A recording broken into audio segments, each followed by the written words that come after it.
You're listening to Grain of Salt, a podcast hosted by Donnie Burtless and Krista Glennie Seishu, covering the Buffalo Niagara region's food and drink scene. This week's episode is brought to you by Step Out Buffalo. Check out stepoutbuffalo.com for what to see, things to do, and food to try in Western New York. Find info on festivals, beer events, concerts, tours, and everything else happening in Buffalo.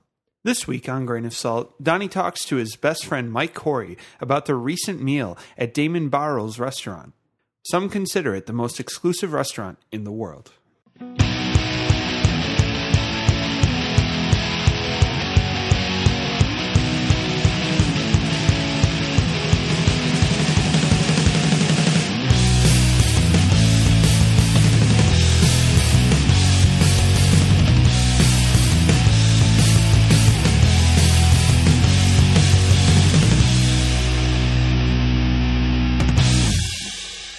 Hey guys, for this week's episode, we're going to kind of do something a little different. Yesterday, 2 days ago now, I guess, I had the pleasure of going to a restaurant in Earlton, New York, which is a really regular-ass New York upstate, or I guess not upstate, but a rural town where there's Walgreens and McDonald's and a Dollar General. But also there's a restaurant by this chef called Damon Baehrel, who is doing some insane things with his property, and it's been called like the most exclusive restaurant in New York and in the world. I think Bloomberg had an article in December 2013 where they talked about how it had like a 5-year wait, and then all of a sudden there's all this press that happened in the New York Times and Eater, and so I had this awesome opportunity to go to this restaurant, and I figured I should talk about it, and I figured it would be really boring if I was just standing in front of a microphone and talking this by myself. So joining me on this podcast, making his third podcast appearance overall, because he made 2 appearances on our previous Eat It Up podcast, is my best friend Mike Corey, live from New York. It's not Saturday night. I was going to say, am I the Alec Baldwin of Donnie Burtless' podcast? Yes. Am I number 1? Yes, you are the Alec Baldwin or John Goodman, I would also say. But this whole thing happened because of you, because you put your name in for a reservation a year and a half ago, right? Yeah, a little more. I had never heard of this place, and there was an article on Bloomberg. I just happened to be browsing, and they were talking about this most exclusive restaurant in the country, and it was in upstate New York, and it was this guy like just cooking really big tasting menus, like 15, 18 courses out of his basement, and doing so using all of just ingredients from his property, and it said, reservations are email only, and they've gotten up to a 5-year waiting list, mostly through word of mouth. And, I was like, okay, it'll take me 10 seconds to send an email. Yeah. Sure. I'll throw my name in the hat. But, I honestly, I didn't think they would ever call me. I didn't think I would ever get there, but actually right after I emailed them, they sent me an email reply back, and it wasn't automated. It was like a personal, like long message, and it was like really nice. And I was like, okay, that's a little odd. Yeah, their whole email system is just awesome, considering how it's like it's basically a dude. Is it Terrace or Terrence? Terrence, yeah. Terrence, so I was going back and forth with him. I think I forwarded you the chain. Yeah. So anyway, I sent that email a long time ago in December 2013. I totally forgot about it. And then last Tuesday, I got an email from them saying, hey, Sunday, we were supposed to have a group from Singapore traveling, like flying overseas just to come. Yeah, which is insane. Yeah, and their travel plans got rearranged, and they might not be able to make it. So he might be able to squeeze my party of 4. I asked for a party of 4. I had no idea who I'd bring in, but I just said, give me, because if you're going to make a reservation 5 years out in advance, like what? Yeah. Who knows if I have friends? Like, give me, right? Who knows if I have friends? And like, what would I say? Like, give me like Tuesday at 7. Like, yeah. I just told them, I'll be flexible on time. Basically, if you find a space, put me in. Yeah. And I I had guess, read online that helps get you in. Which, yeah, I was going to say, like, what we kind of found out is, like, if you make your reservation saying you're not just a weekend warrior, you'll do it any time of the week and any time period, like, your name gets shot right up that list, it sounds like. Yeah, or if he has to fill a hole, like, you're there. You're ready to go. And especially for somebody in New York City who's reasonably close to it, you can make the drive in a day pretty easy. So yeah, it's a 3-hour drive from New York. It was what, 4.5 for you from Buffalo? Yeah, about 4.5. Yeah. Which it wasn't crazy. I mean, it's actually super easy to get to. It's right off the 90. It's close to it's closer to Albany, right? It's kind of in that area. Yeah, it's about in Sticks. Yeah, about literally out like nowhere. Yeah, it's about like a half hour, I'd say, south of Albany, pretty much. Mm-hmm. Yeah. So you got this email and you forwarded it to me, and I had to do some serious soul searching to decide if I could pull this off. A logistics standpoint of actually driving to and from, because we did this on a Sunday night and I had to be back in Buffalo for work the next day. But I mean, it is, it's a pretty penny. It's a commitment. It's a pretty penny, and it's a time commitment. They tell you in advance it's going to be a 5+ hour event. Yeah, like, this is not a 2-hour seating. This is 5 hours. Have you ever been to anything like this beforehand? Like, I've been to tasting menus, maybe like 6 or 7 courses long, but I've never been to anything like this before. I know we've talked about, like, going to, like, a per se or something like that where you go all in, but this was my first experience with anything like it. Yeah, I mean, I think the longest tasting menu I had done was 12 courses at WD-50, but that's 2 hours. I mean, they have a quick pace. Oh, wow. Yeah, that's really quick. But I mean, it was good. It was a great pace. I enjoyed that meal, but nothing like this. Yeah. And it just like, the whole idea seems crazy that first of all, this restaurant's in Damon's house. It's his basement, essentially. Which he built. Yeah. Well, yeah, he built the house with his father or whatever craziness. Yeah, that'll be a recurring theme. We'll get back to that, I guess. Yeah.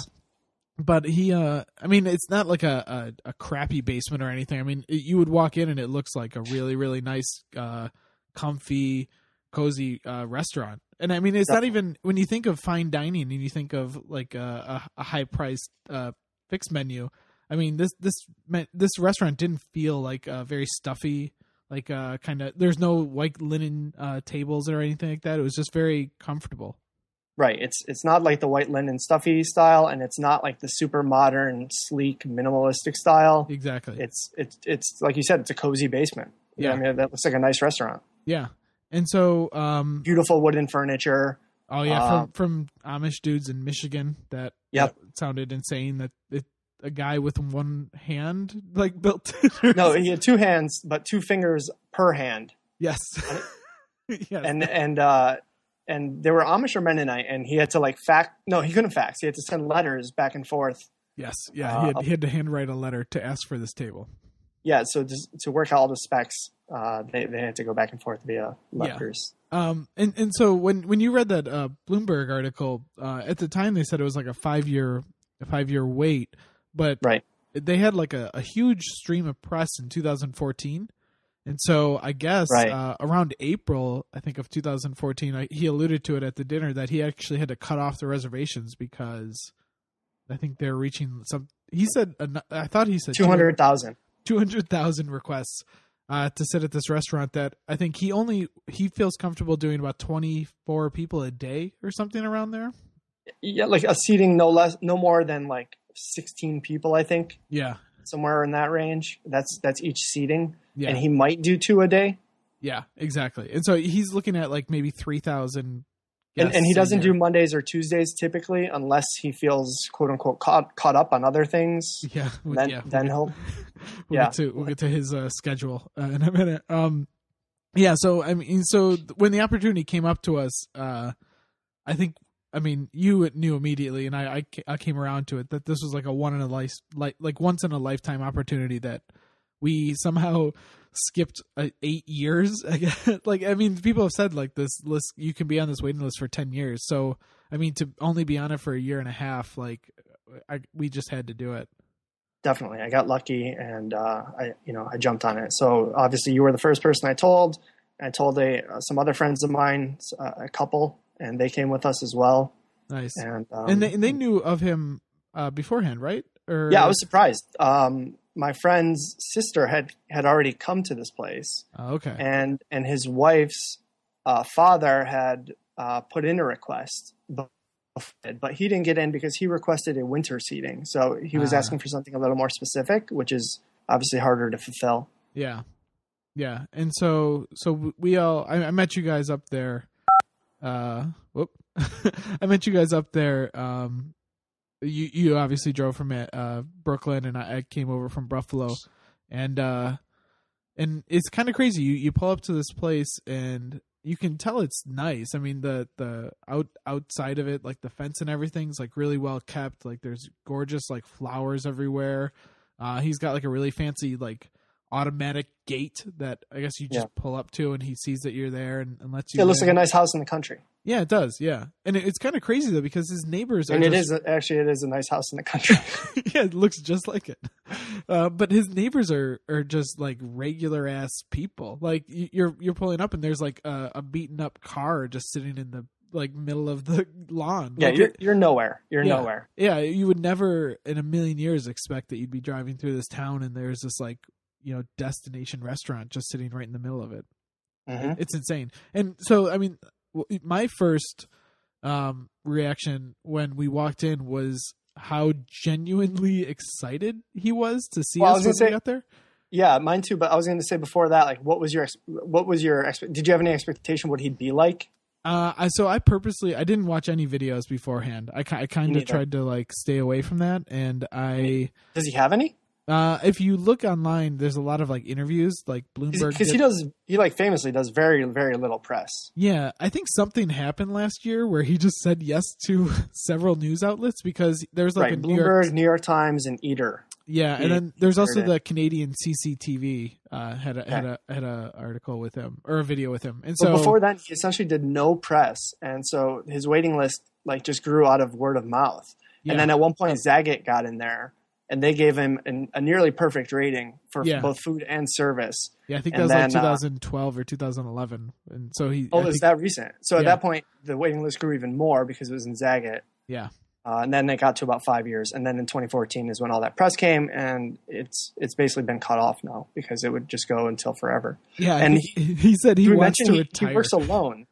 Yeah. So that's the other crazy thing about this restaurant is, so it's based on a 12-acre property that him and his wife own, and he's the only employee that he has. Really, he does all of the prep for the dinner. He does all the farming of the land. He does.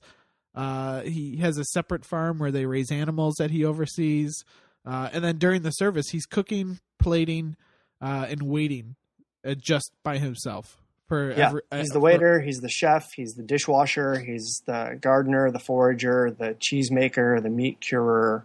Yeah. He does everything. He does not want any help. Yeah, it's insane. He says he has a couple of kids from like culinary school that come up and help him, but they literally just... He said he used to. Yeah, he used to do that once in a while, but all they did was not much, right? Yeah, and all they did was wash dishes. Like that was all he let him do pretty much. Which is, he also mentioned that he makes some of the plates, and he's dabbled in making silverware or whatever. Yeah, he's the Steve Jobs of restaurants, like vertically integrated. He does not want anyone interfering with any stage of this at all. He has his vision, and God damn it, he will do what he wants to. That's right.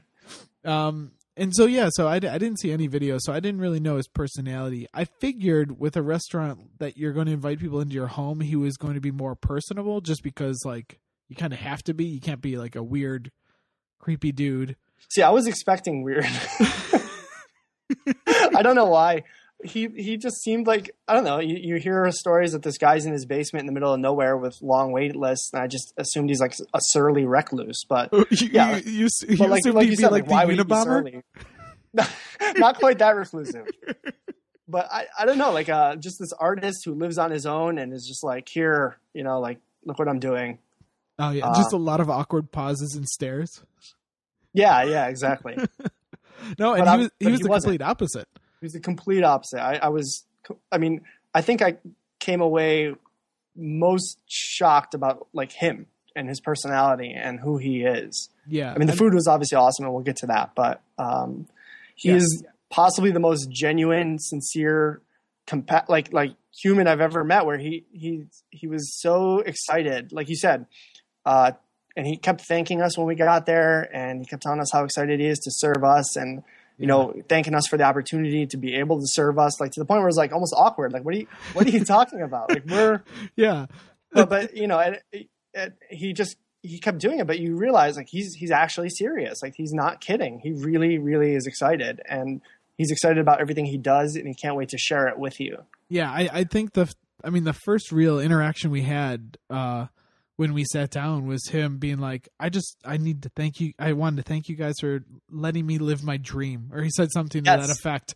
And I just like sat back and I was like, wow, like this guy is like a genuinely excited individual, and his energy was insane. He was like, he mentioned to us like in the meal that he sleeps about like 3 hours a day, if that. Yeah. If he gets 5, then he's like groggy. Yeah, he said he doesn't feel right, and I like wish I could feel that energetic anytime. Like I couldn't believe it. He was like running around. He was every description of everything he told us at the beginning. He had this whole table laid out, and you can actually see some of this if you Google his name, and.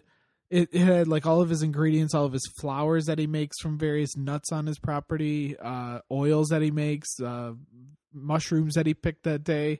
And he, like every item, he just was super excited to tell us what it was. Yeah. And it wasn't like this manic excitement. It was like a genuinely pure, like he's so happy, excited. You know what I mean? I don't want it to make it seem like he was like Robin Williams, but he was like he was just I don't know how to even explain it. I really haven't met any person like this. No, it was like just this pure, like it was coming out of this pure place of like love and grace and humility. I mean, it was just the guy was just beaming with joy. You could tell, and it was you know, like I feel like we walked into the woods and met like this mystic figure. Like he's not just a chef; he's like this shaman.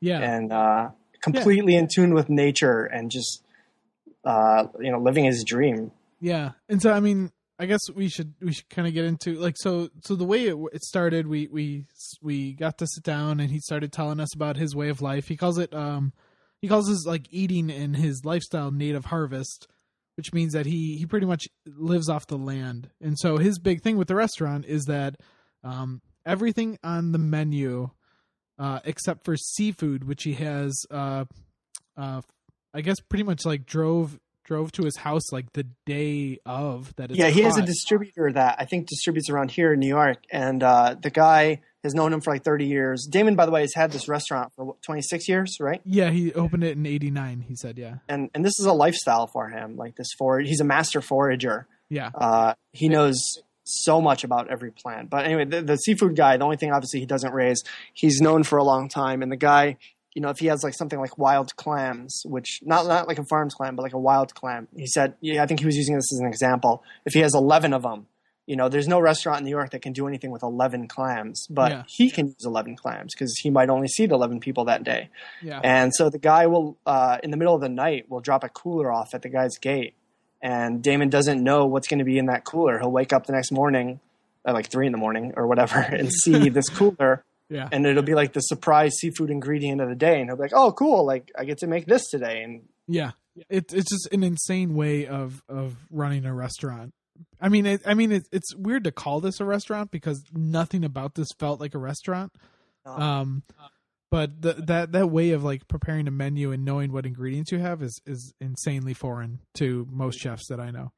I mean, every chef that I know. Yeah. So do you want to talk about that? Like the first thing he did was walked us over to that table, right? Yeah. Yeah. And so he started to, I mean, like when you hear that he makes everything from the 12 acres, like you think like, okay, he grows a shitload of vegetables and like that's all he's like getting.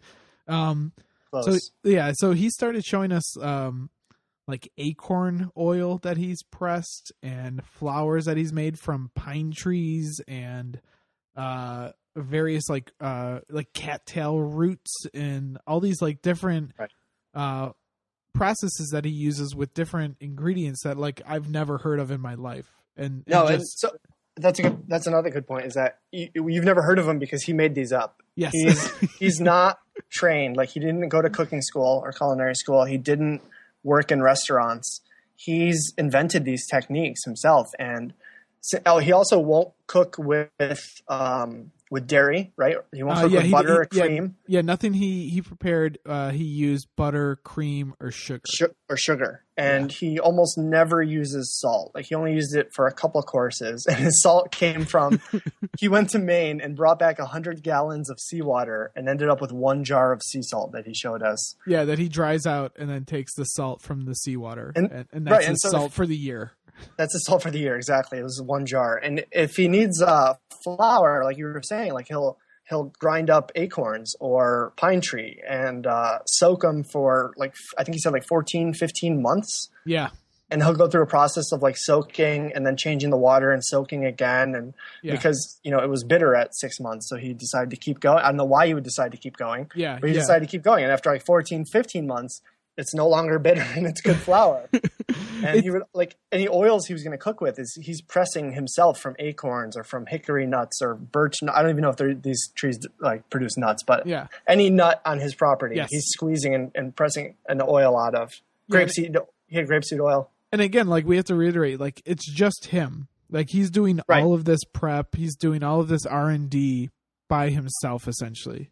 And he's spending like his entire day, doing all these various like fermenting and soaking and pressing. I mean, the way he presses it, it's just a stone press that he has. Yeah, it's by hand. He prefers doing it by hand. Yeah. And it's just like this insane process that he's, and we asked him, like, how do you do this R&D? Like, how do you know? And it's always like, yeah, I just kind of know.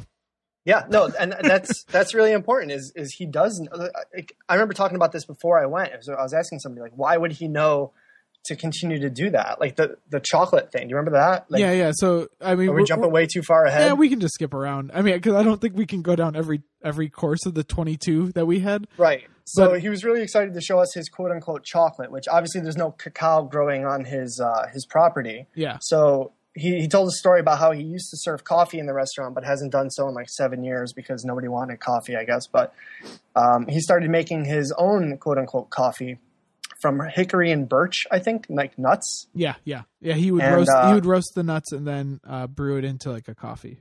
Right. So that was his dark coffee liquid, and then I don't know, he had a big batch or a bunch left over, and he decided to let that ferment for like 6 months and was adding oils to it, I think, right? He was adding acorn butter that he makes himself. Oh, acorn butter. That's right. And so like once a month he would add more to the fermenting jar and mix it up and then just let it sit. And then, after 8 months of doing this, he took it out. It was like this thick sludge. Yeah. And he decided to taste. Yeah. And he gave it to his wife, and his wife's like, "Oh, how'd you learn how to make chocolate?" And that's when he knew. He's like, all right, this is ready. Right. I think he probably tasted it himself first, right? Yeah, I would hope so, yeah. And the vinegar. Do you remember how many vinegars he had?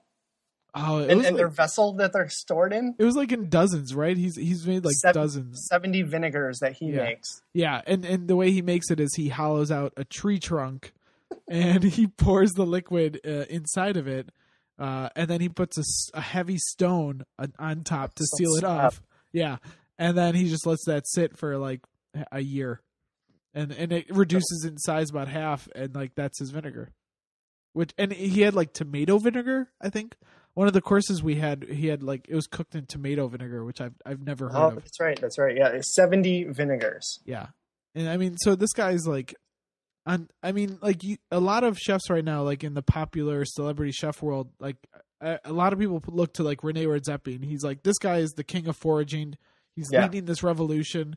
And I mean, granted, yes, obviously Rene Redzepi is super talented, but this guy's, beating him by like 20 years for the stuff that he's doing in this restaurant. It's insane. 20 years and 20 miles because Redzepi will forage from a bigger like section of like 20 miles around his restaurant, right? Yeah, I think it's like generally what can be grown in Copenhagen is what he would include. Where this guy's doing it only growing on what he can on a 12-acre property. Yeah, and it's crazy things like remember the pine flower where he talks about how he has to know when the trees are soft enough. Yes. So that was the next thing I was going to talk about. Is it's not just seasonality and hyperlocality. It's like it's seasonality to a different extreme because like weekly, weekly seasonality. So he's not just he's not just saying, okay, in July, I don't know, cherries are good or something. Like he's so in tune with nature and his property that he goes out every day and he looks and he says, okay, like I need the pine bark or the pine pith. It was actually the pith between the bark and the pulp. Yes. He's like, okay, I need it. And it's usually good around this time of year, but he checks every day. Like, okay, it's not ready. And he'll just know when it's ready. Or the particular tree buds that are only good for 1 week out of the year before they bloom, but they kind of taste really good in that 1 week that they're in bud form. Yeah, he would do that over and over throughout the entire meal. Well, he'd be like, I'm so excited you guys are here for this week. This one fruit or this one berry is only available. Yeah, is only available this week of the year. And I'm so excited you get to try this jam I made with it. And it's just like insane stuff. Yeah, there was a handful of times where he told us we were lucky because only 1 week out of the year this thing is good. But I have a feeling like most seedings are lucky because like 1 week out of every there's always something coming up that week that he's aware of. And at any point in the meal, did you I remember going to my first concerts when I was a kid, and like the band would be like, "This is the best audience we've ever had." I was nervous. I got a little of that, like where I felt like super connected to him. Like he made us feel super special. But in the back of my head, I'm like, does he just tell everyone that they're special? Like I want to think we genuinely had a really intimate, real relationship with, experience. Also, we should say we were the only table seated.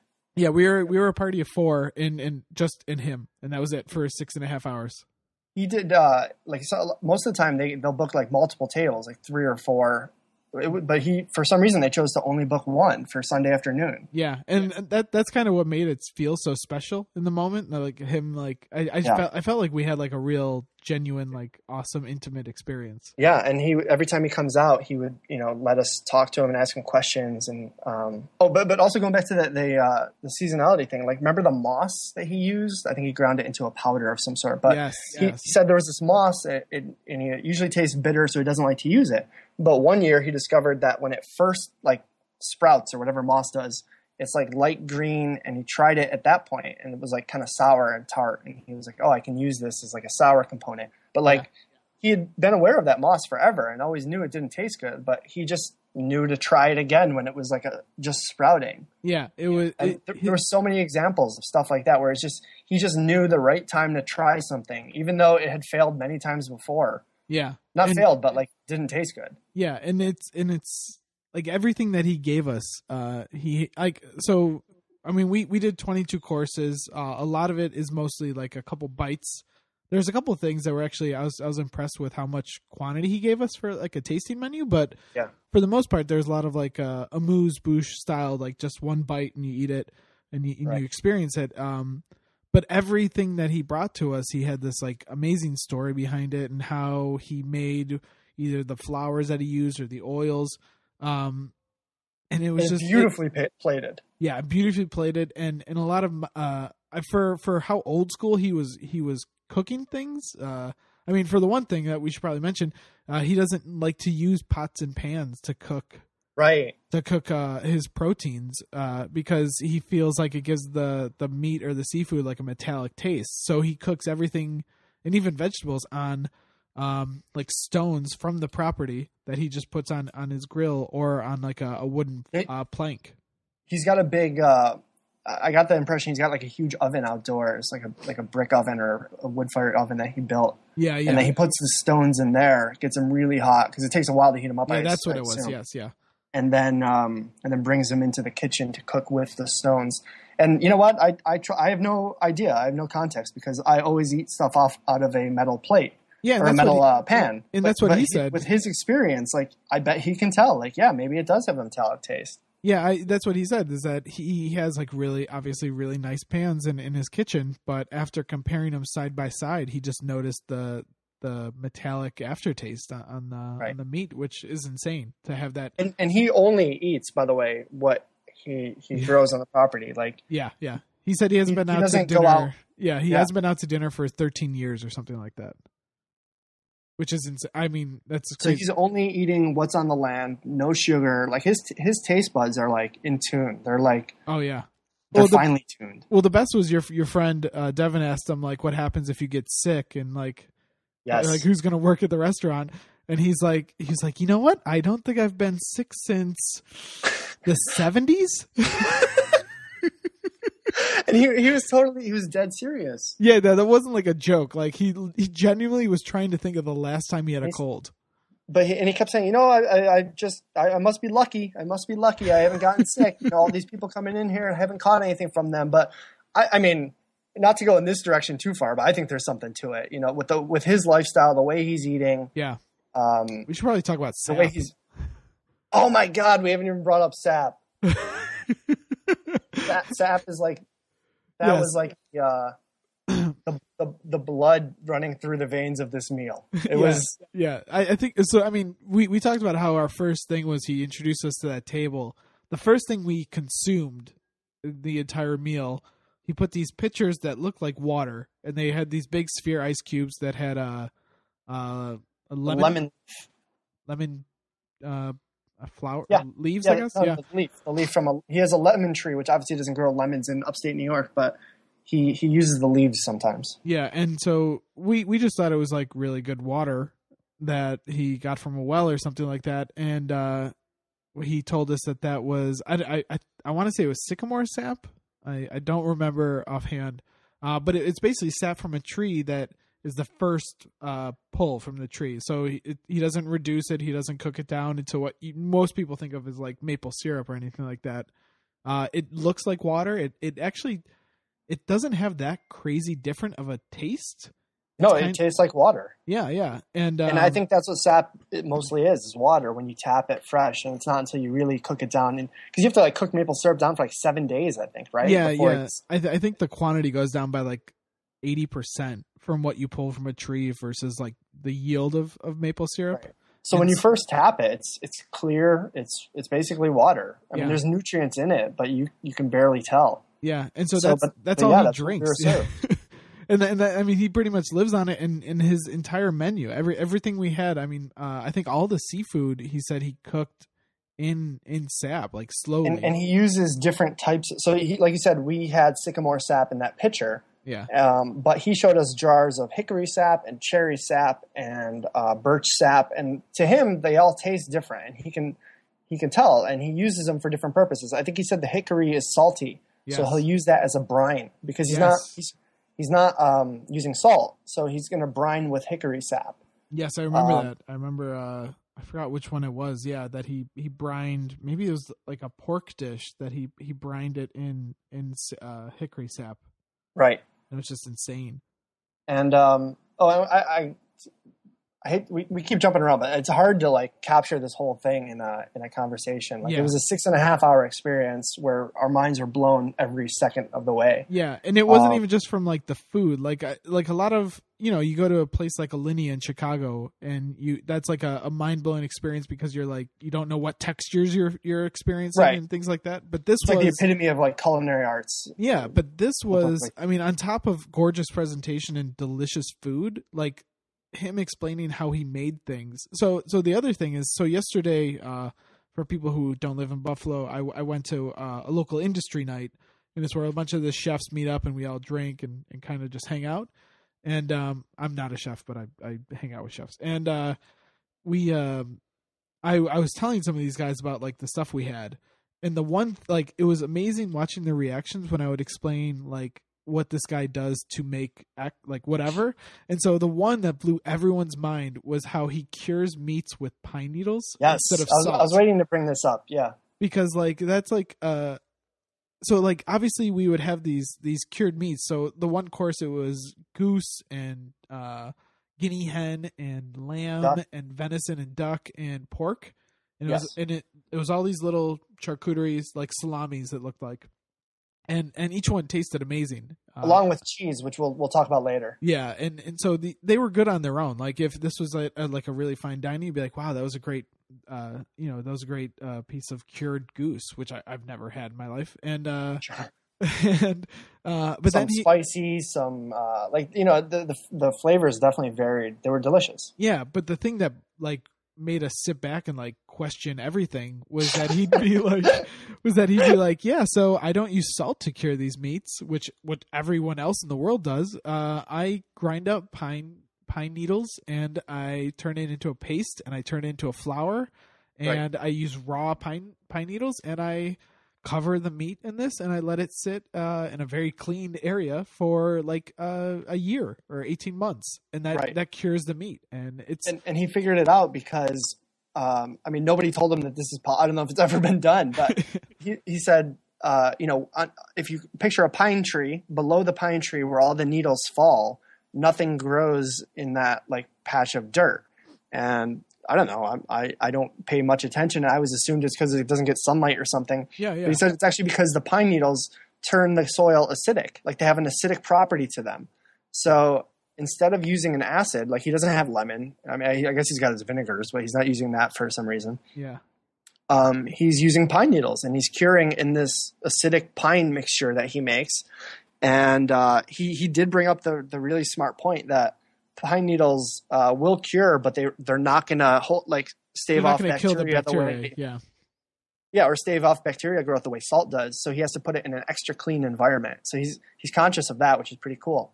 Yeah. And he was able to cure these fantastic meats, and it's not like they tasted like pine. That's the one thing. You think you bury it with pine and it's going to taste like an air freshener, but it didn't at all. It was wonderful sausages and charcuterie. Yeah, but I think that was like that was a pretty good example of how like the entire meal was. That we would have this dish that was delicious, but like understanding how he made it by just using the resources he had on a very small plot of land, and like it was almost like a combination of like extremely old school tactics, but somehow with like crazy modern science, even though he's not like a scientist. He's just like a really knowledgeable guy. It's like these survivalist tactics he's using to make a 5-star meal. In fact, we made a joke saying like in case of the apocalypse, not only will this guy survive, but he'll serve the same exact 5-course or 5-star meal. Yeah. Like he wouldn't miss a beat if the zombie apocalypse came. Like his seafood guy would probably get killed. So like yes. Forget the seafood shipments. He would not have lobster. I'm not gonna have lobster. But, and maybe they go after his animals, but otherwise he can make a kick-ass vegetarian like 5-star course. Yeah. With no civilization. Yeah. And so I guess we should go like so. This meal was it's normally I think it's like 15 courses standard. Like that's at least what you're gonna get if you go to his restaurant. Right. It'll vary depending on what he feels like doing that day. Yeah, and so we had the benefit that we were such a small group that he had the entire night just with us. That he asked us. He's like, Can I do a couple extra things that I just thought of you guys might enjoy? And I want to meet the groups who are like, no, Damon, we have a tight schedule. Yeah. If we could just do like even like 2 less, that would actually help us out. Like I just wanted to meet the people who said no. But so ours ended up being 22 courses, and I included including the. Go ahead. The slushes that he gave us between every course. So we had like little sorbet bites, kind of, right? Yeah, and it was like to cleanse our palate. And he grows stevia plants on the property. So instead of using sugar and making like a slushy, he used these stevia leaves that like. Normally I hate stevia because it's like it's all. I mean, the big thing is it's ultra sweet. It's like 1,000 times sweeter than sugar, but. Like that's not my problem with stevia. My problem with stevia is like it's almost like the aspartame aftertaste. Yeah. I know there's not aspartame in there, but it's just, to me, it has that bitter aftertaste. Yeah. And his didn't have that at all because it must be somewhere in the processing of commercial stevia that it picks that up. Yeah, and it was just like just having a little nibble of it. It was it was just an insane experience. Like every dish we had, you would have assumed like he made all these different purees and sauces that he put on the various meats. And like, you'd be like, okay, there's definitely cream in this. Like this is so rich and decadent. And like, and how do you thicken a sauce when you're not using dairy or flour? Yeah. And do you remember what he did? I think it was rutabaga, right? Actually, later he did use rutabaga, but for his first few, he was using violet leaves. Like leaves of a violet plant, like the violet flower. Yes. Right? That's the right. leaves off of that, for some reason, he figured out that if you mix that into a sauce and puree it, it thickens. It acts as a thickening agent without imparting any flavor. Yeah. So it's like adding a roux or something. Like yeah. I don't know why you would think to try that, but he knew. He had like, there's just so many of those moments. Remember, he showed us so we had this amazing beef dish that was a 75-day dry aged eye round, which is just a crappy cut of steak. Yeah, and so the way he cooked it was he put it under a glass bowl and steamed the bowl with a light on top of it, I believe. Like something like that. He slowly cooked it for 3 hours. He told us. It was kind of like a sous vide, but you use steam instead of a water. I don't understand how it worked exactly, or why he would even think to do that. Yeah, and so and it was incredibly tender and like perfectly medium rare, and totally even. Yeah, and then the way he added a sauce, he had these mushrooms, and he showed us the mushrooms. He's like, these things are incredibly hard, and he like knocked it on a wall. He's like, it takes like they grow right on a trunk or on a tree, right? And they were like very woody. Yeah, and so he told us he like cooks them for like 50 days. No, he soaked them for 54 days. Yeah, 54 days. Just soaked them. Yeah. And then eventually cooked them and pureed them, and that was the sauce, and there was no salt and pepper, and it was. Yeah, remember he kept telling us, he's like, try it. He's like, I swear to you, there's no salt and pepper in this mushroom sauce. Yeah, and it was just purely pureed mushroom. Oh my god, there's just so many moments like that, and we did this for 22 courses, and he kept saying like this time's gonna fly by, like this is a 5-hour meal, and it's gonna feel like you were here for an hour, and we were there for. Our meal started at 3:45 and we left at 10 o'clock. And like 10:15. Yeah. And it did not feel like we had been there for six and a half hours. It was such a cool experience. And like in his happy, excited presence, I just felt like kind of blissed out. And it was like this, like a psychedelic experience. Like you were just there for the ride. Yeah, it was, I mean, I hope to have some experience like this down the road, but I don't know, a combination of amazing food, mind-blowing techniques and presentations, and just a general amazing host and chef like that, where you're going to get all of those in one place. I mean, there's you can be a baller and get like the chef's table in a kitchen somewhere, but I mean, that's not the same thing. You're just watching a bunch of scared 19-year-olds make food in front of you and hope that they're at the top of their craft. Like what they're doing is amazing, but like what this guy's doing, like it felt like important. You know what I mean? Like this was not just a meal. Like there was something more to this, and like the world needs to know about this guy and these techniques. And if you care at all about sustainable agriculture, like this has to be the way forward, or at least knowing more about, because it like kind of breaks down these constructs in your mind where you need to use flour to do stuff, or you need to use. Like your friend said, like they've had multiple variations of gluten-free bread, and he served us this bread. God. That had 3 different flours in it, but they were made from acorns and hickory nuts and something else. Like I'm trying to think, maybe pine flour, and it was the fluffiest, most umptious like bread I've ever had. The crumb was like buttery. It was wonderful. Yeah, and you would never in a million years guess that it was gluten free or that there wasn't wheat in it or anything like that. Like you just would assume it was just a really good loaf of bread, but. Yeah, I agree. Like, there's something about that meal that felt important. Like, that I walked away feeling like I have to, like, reconsider how I eat and waste and everything else. It was just, and it's sad that he's gotten so popular that he had to stop taking reservations, because I think he generally is really bummed. Like, you could kind of tell, like, that he hates that he can only, that he has a wait list that goes back over a decade. And then he doesn't want to have to say no to people. Yeah. Yeah. And I genuinely think I believe that he stopped the list so he thinks he can retire once he gets through like all 200,000 people or whatever. Like I genuinely, at his pace, I don't think he'll ever get to 200,000. No, I think I figured it out. It'd take like 80 years or something like that. But it would just he might live forever. I'm not putting that out of question. I would totally believe it. I think the thing I'm hoping for, and he mentioned that like over a dozen documentary crews have come to him and asked if they could film something, and I really hope he eventually says yes to some project. We were begging him, we're like, please do it, because like he so the big thing is he has a book coming out next year, which I think will be huge. It's like written by it's like a cookbook and like kind of like his guide to living like the way he does, like off the land. But and remember he was saying they tried to get people to write, and he mentioned the name Michael Ruhlman, which to him means nothing because he pays zero attention to pop culture.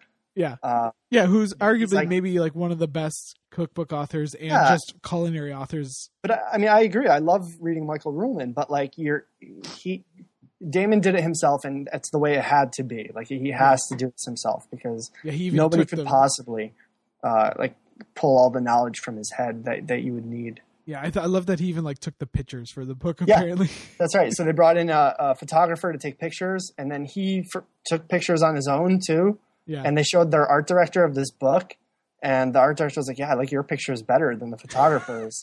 Because he said the photographers looked too staged, you know. And he's like, "Oh no, it's like the photographer's missing the point. It's got to look like natural and live." And and you know, he even nailed the photography because of course he did. Yeah, of course he did. I mean, so.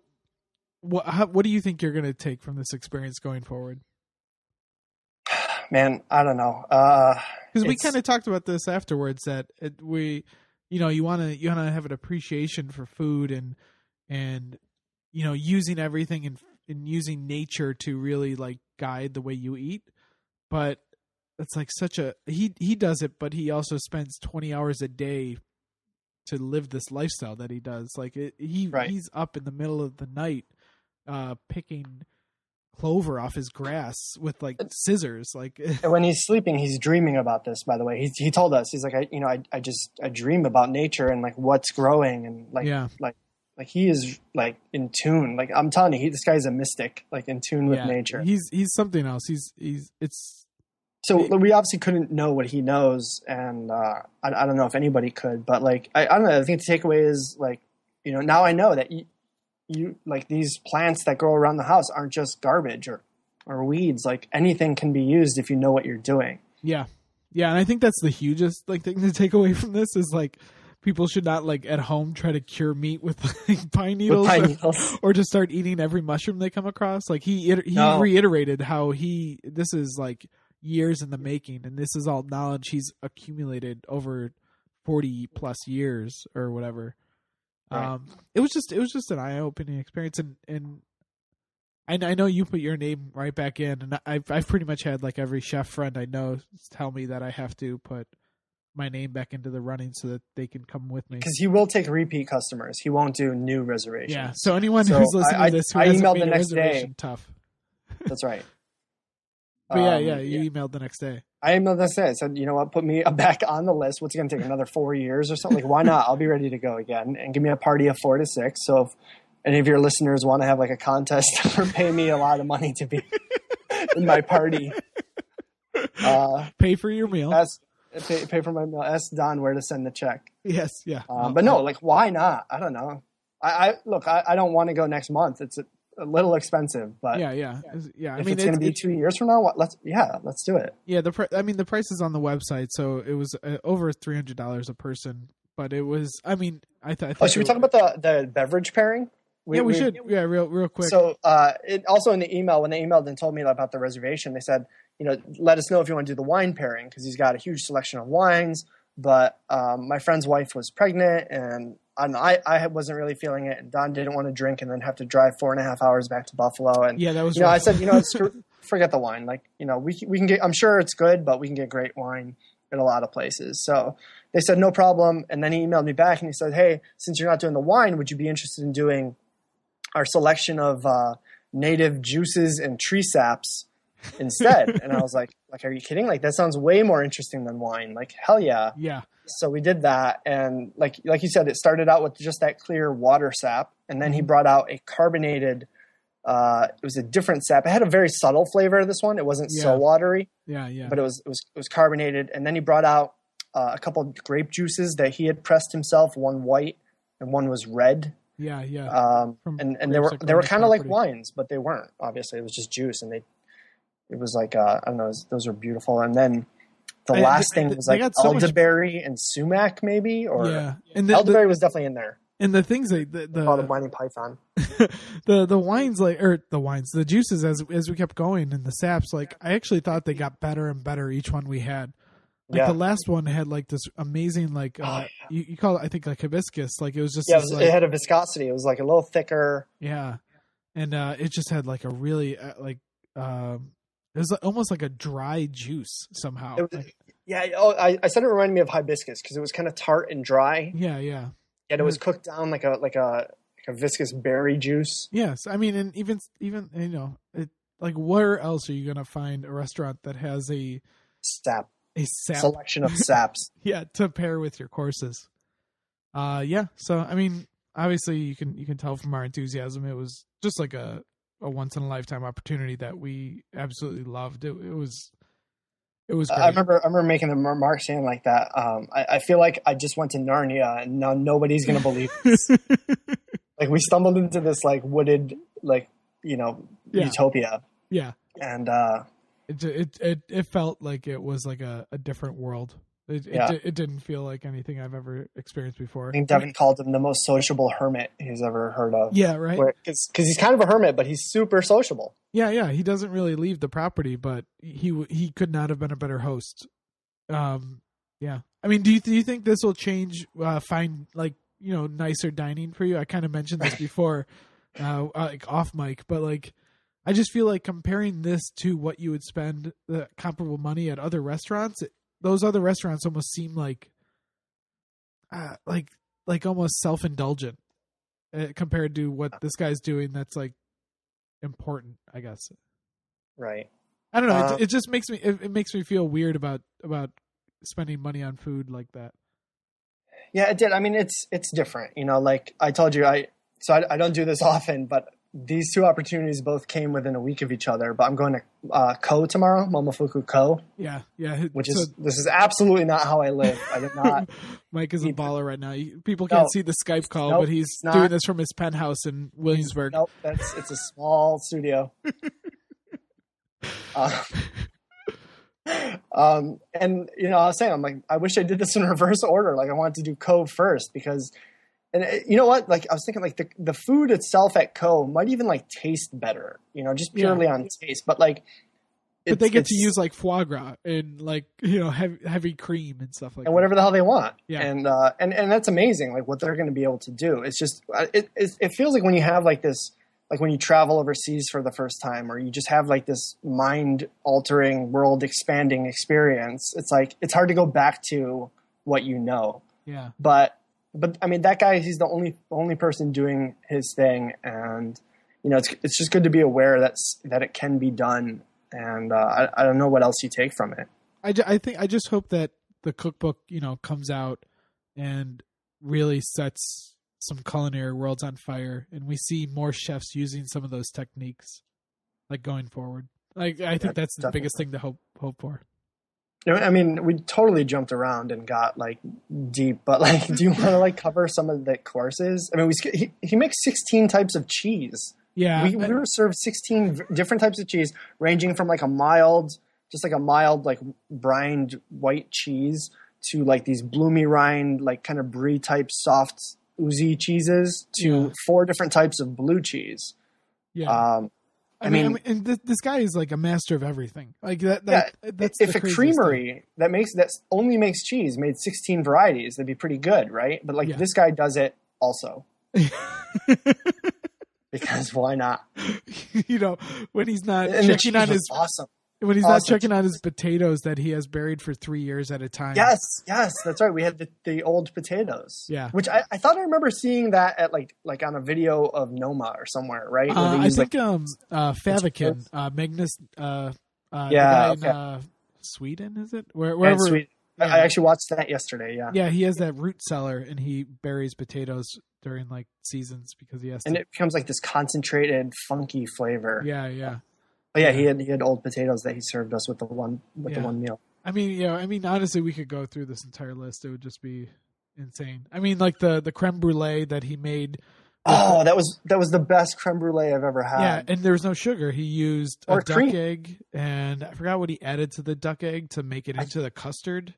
I can't remember either. I wanted to say it was like that rutabaga starchy sub, but I'm not sure if that was it. But it was a creamy duck egg mixed with some sort of starchy, creamy liquid that wasn't cream because he doesn't use cream. He doesn't use butter, and then he for sugar he took the walnut sap and cooked that down to the point where it was just a hard block of crystal. Basically made it into sugar, broke it up, and then torched it. But he didn't want to use an open butane torch, so he had like this hot metal rod, and he torched the top of it that way. And I swear, I mean, it was a tiny little bite, and it was the best creme brulee I've ever had, and I think everyone at the table agreed. I think it might have been like my favorite dish that we had that night. I mean, the cheeses were amazing, but that steak, the seafood, the teal duck. Do you remember the teal duck? Yeah. I never knew what the teal duck was. Yeah, they're little tiny 3-pound ducks that I guess nobody raises because the males always kill the females or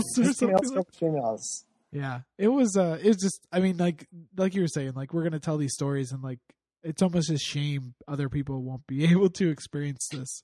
Yeah, and he has a no photos policy. So like you can't take pictures, but you know what? Like Co also has a no photos policy, and I think a lot of these high end places in New York also have that because they want people focused on the food and not like distracting other diners. And I think that makes sense. But with him, I think it makes sense because like if I just show you a picture of this food, you don't get the context of how it's made, why it's made, what he went through to make it. Like all that would be lost. So I think it's totally valid for him to not allow pictures because it just won't do the dish justice.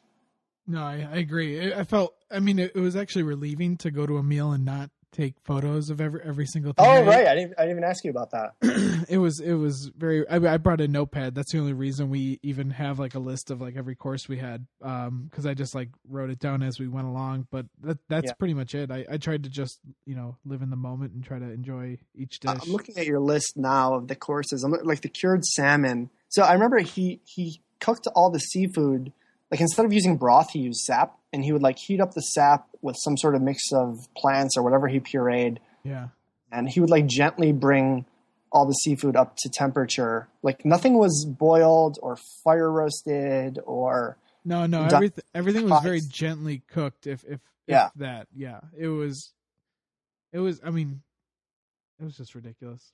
That mushroom chip I'm looking at that tasted like it was like sautéed in butter, which obviously he didn't. Yeah.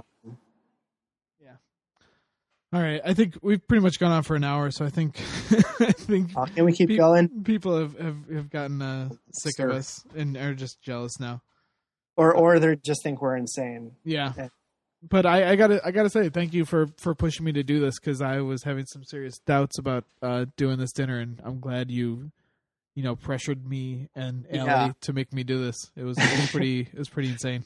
It had to be done. I don't like to be pushy, but you needed to come do this, and I'm glad it worked out. Yeah, it was awesome. It was definitely like we've said a billion times, like a once in a lifetime dinner, and hopefully not. Well, yeah, hopefully not. Hopefully we can experience this again. But yeah, I guess if anyone wants to know more about it, you can Google his name. Or ask us. I'm sure we forgot stuff. That yeah, just send us an email and we'll just call you up. And, I don't know if I've ever rambled so much. And but I mean, you can look up his name and see some videos that he's done with some people. I mean, people have been dicks and taken pictures in the past, so you can kind of see some of the plates. But like you were saying, it really doesn't do it justice. Yeah, I mean, we totally had the opportunity to take pictures because he's the waiter, so he'll drop down all the plates and then he leaves you alone with the dishes. To go into the kitchen to prepare the next course. Yeah. So we could have snapped pictures, but it's like you just out of respect for this guy, which you instantly have. Exactly. You just want to respect his wishes. Yeah. But yeah, I don't know what else to say, but. Dude, thank you for spending an hour and recapping this insane meal that we had. Anytime, man. Yeah, And maybe we'll do another one of these sometime if we have like some other ridiculous experience going forward. well, the minute anybody hits 3 appearances on your podcast, I'm definitely jumping in. Okay. Because I think right now it's you and the Thirsty Dudes. So you guys have are they tied. done it 3? They have done 3. Yeah. So they actually beat you to it. So you're the second member of this club. What are you doing next week? What are we talking about? All right, buddy. You have a good one. And everyone, thank you for listening. And we'll have a post on the blog just recapping a little bit about this meal and maybe a couple other words too. But Go Bills. Yeah. Thanks, man. Thanks, buddy. Thank you for listening to this episode of Grain of Salt. To keep up to date on future episodes, follow us on SoundCloud, Facebook, and Trending Buffalo. Again, thank you to Step Out Buffalo for sponsoring this episode. Check out stepoutbuffalo.com for what to see, things to do, and food to try in Western New York. Find info on festivals, beer events, concerts, tours, and everything else happening in Buffalo.